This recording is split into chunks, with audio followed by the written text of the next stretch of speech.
Welcome to North Georgia News Now. I'm Nevaeh Jordan. Coming up today in local news, strong winds and thunderstorms ripped through the area last night, causing intense damage. A portion of a local street will be renamed to honor a local bishop. Dalton Public Schools has announced the system's first Hispanic principal, and GNTC's Dalton campus is set to receive $5 million to fund a new program. Later, Jacob Broom will be here for an exclusive interview with Whitfield County Sheriff candidate Frank Torres. And Grant Harris will also be here to share the WDNN community calendar. But first, here is your local weather.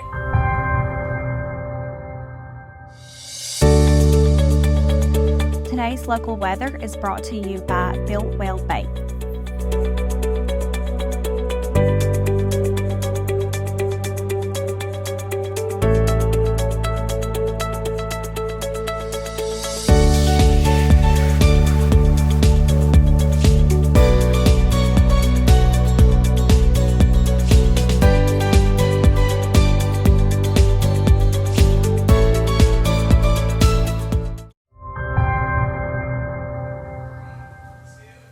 Welcome back to your local news.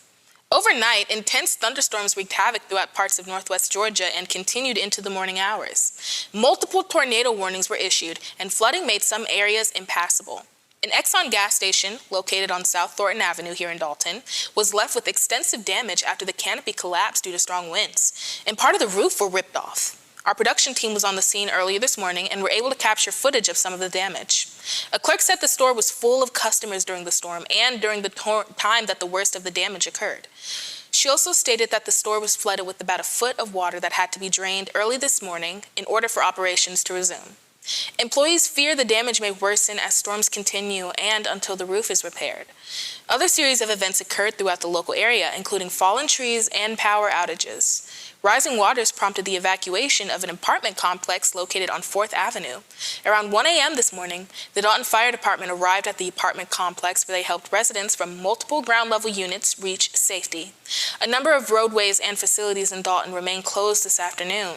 Eastbound lanes of Walnut Avenue between Doug Gap and Lakeshore Drive are closed due to a fallen tree that hit a utility pole.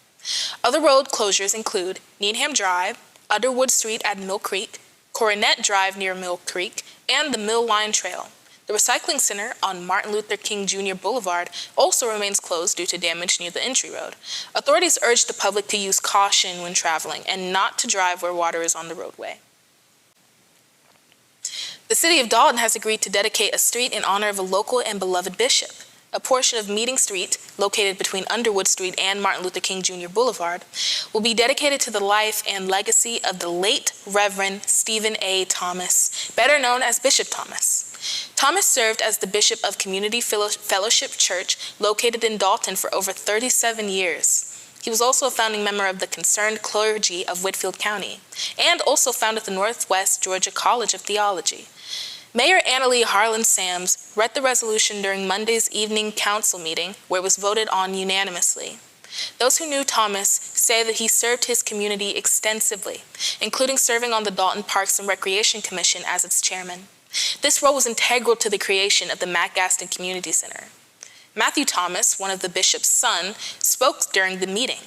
I'm really excited and humbled about this opportunity today. First and foremost, I'd like to say thank you to Mayor Sams, the council, and so many others that helped put together the resolution on tonight's agenda in commemoration of my dad, he said. It is an honor, and with humility, we are excited to celebrate in the resolution and the following street dedication at Meeting Street in honor of my dad. Thomas passed away in February of 2023. Dalton Public Schools has announced the first Hispanic principal in the system's history. Veronica Vital has served as the assistant principal of Blue Ridge Elementary School since 2022 and will now step into the role of principal. With an extensive background in education and a commitment to fostering inclusive learning environments, Vital brings a wealth of experience and a passion for educational excellence to her new role, school system officials said in a press release. Vital holds a Master of Arts in Education, in Curriculum, and in Instruction from Georgia Southern University, as well as certifications in Literacy, Instruction, Special Education, Professional Interpreting, and Early Childhood Education. Vital has served in a diverse range of roles within the field of education. Throughout her career, she has taught grade levels ranging from pre-kindergarten to 5th grade. She has also exhibited dedication to her community with participation in youth groups, educational societies, and organizations such as Leadership Dalton Whitfield. She also served as a literacy lead at City of Refuge. Vital expressed her passion and excitement for her new role, stating, "I am very excited to begin this new journey as a principal at Blue Ridge. I am also excited to work with our amazing staff, students, and parents. It excites me that our students get to see a Hispanic principal, and I am honored to be named the first Hispanic principal at Dalton Public Schools." School system officials are confident that Vital will help Blue Ridge Elementary School to reach new heights, stating that her appointment as principal marks an exciting chapter in Dalton Public Schools' commitment to educational excellence.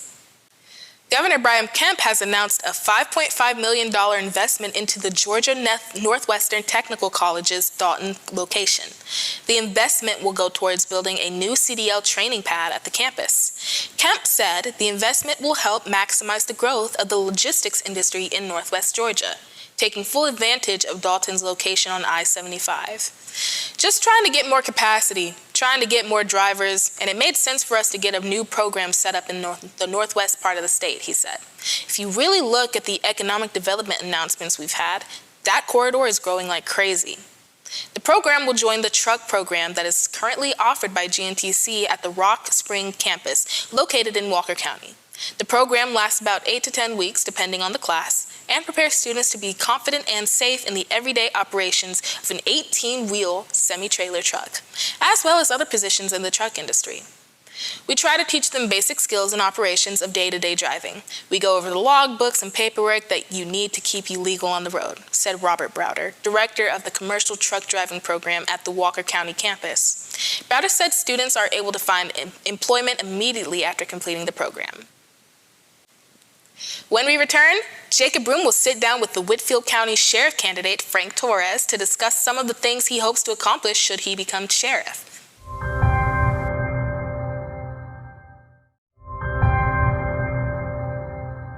Hello, everybody. My name is Jacob Broom. I'm sitting here with Frank Torres, here to interview him about his candidacy for sheriff. Frank, how are you doing today? I'm doing good. Thank you for inviting me. Well, I'm glad that you're here today. Well, thank you. Thank you. My pleasure. Yeah. We were wanting to ask a little bit about yourself. Sure.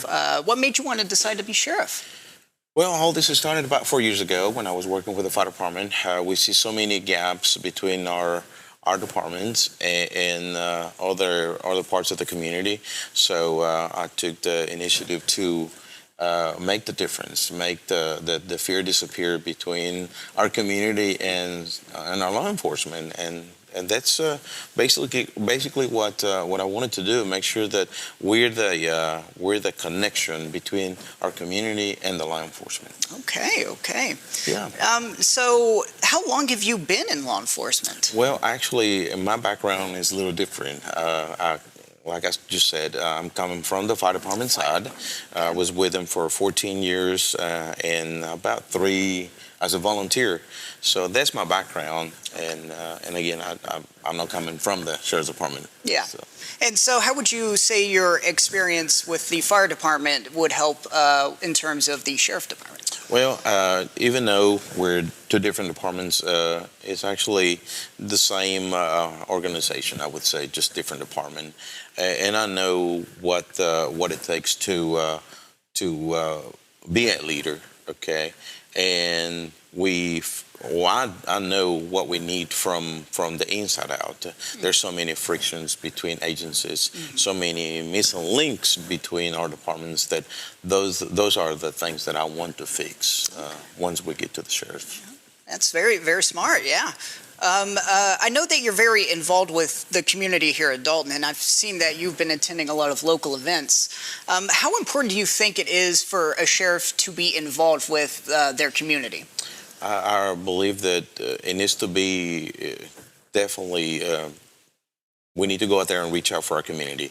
Again, at the end of the day, we work for our community. So it's very important to me to know every local organizations that can tell us what are their needs. So what can we do for our community?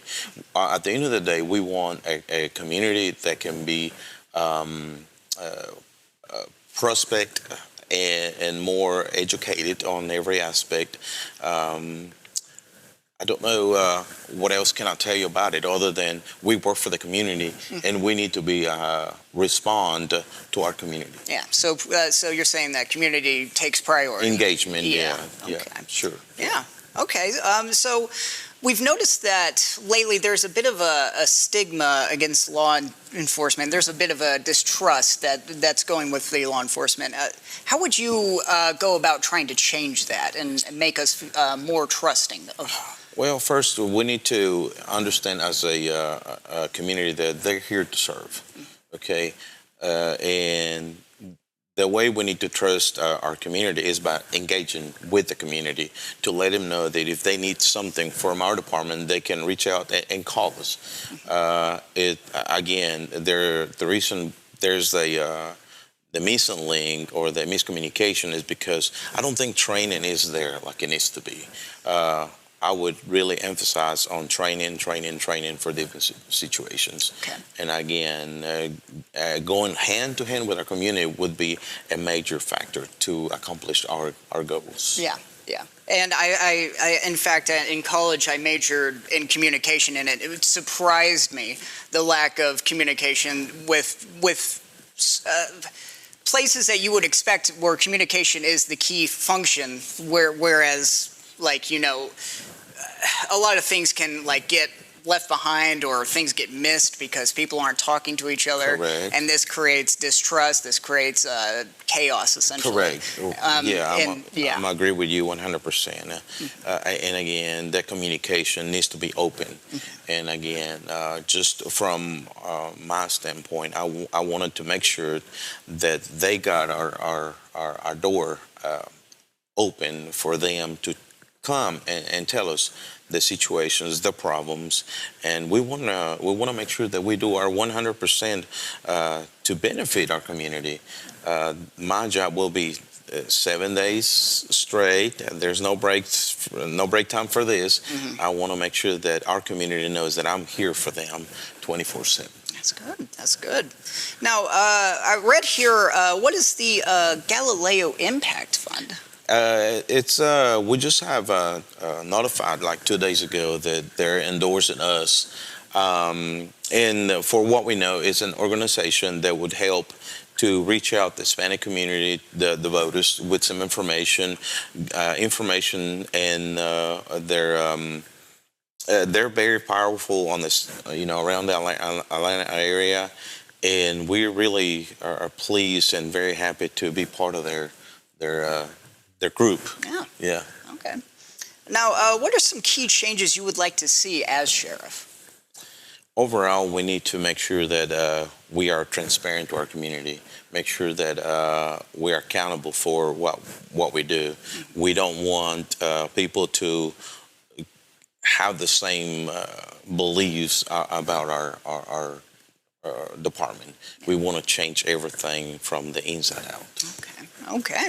Well, we got just a minute here, so I'd like to quickly just ask, well, I heard that you like to ride motorcycles, I do, and yes. we saw a couple of pictures of you sitting beside some hot rods, and we know that there's a biking community here in Dalton, and I just wanted to ask you, is biker safety, is that an important part of your campaign? Of course, it is. There's so many bikers in our community, and we'll feel like we need raise more awareness about them. Back when I was working with the fire department, there was so many accidents where they could have been avoided. So that's the part that I want to make sure that our citizens, our community knows that bikers are here. Summertime is coming. Just take extra precautions before you go out the door, before you turn left or turn right at the stop sign. It is very important because we're small. We're small, and normally we don't get second chances. Yeah, that's very true. That's very true. Well, thank you for coming by. No problem. Well, I thank you. appreciate It was my it so much. pleasure. Yeah. So thank you, guys. This has been an interview with Frank Torres, and we'll see you guys next time. Thank you, Jacob, for that interview. Up next, Grant Harris will share the community calendar. But first, here are the obituaries.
Welcome back. It's time for WDNN's Community Calendar. Here are some of the things going on around the area. Dolly Day is coming to Ringgold on May 11th from 9 a.m. to 5 p.m. located on Nashville Street.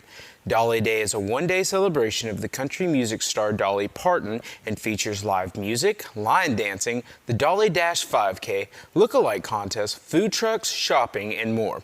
Travel to beautiful Ringgold, Georgia, where Dolly was married in 1966 to learn about Dolly's history.